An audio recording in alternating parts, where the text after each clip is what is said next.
Hi guys, কেমন আছো তোমরা সবাই? তো জানো আমার কাছে এসেছিল আমার শুনু, আর শুনু যখন এসেছিল আমার মনটা তো একদম ভালো হয়ে গেছিলো। আচ্ছা দেখো, শুনুর বন্ধুরাও চলে এসেছিলো।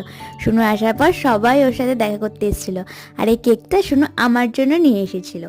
তারপরে সেদিনটা আমরা সকাল সকাল খেয়ে দিয়ে নিয়ে সন্ধেবেলার দিকে, মানে সন্ধে যখন হবে হবে একটু বেরিয়ে পড়েছিলাম আমরা মিলে একটু ঘুরতে। শুনুকে নিয়ে, শুনুর সাথে আমার এই আসানসোলে ঘুরতে যাওয়া হয়নি, তো আমরা ঘুরতে বেরিয়ে দেখছিলাম বাইরে আজকে প্রচণ্ড ঠান্ডা পড়ে গেছে। আর তোমাদের ওদিকটা কীরকম ঠান্ডা পড়েছে আমাকে অবশ্যই কমেন্ট করে জানিও।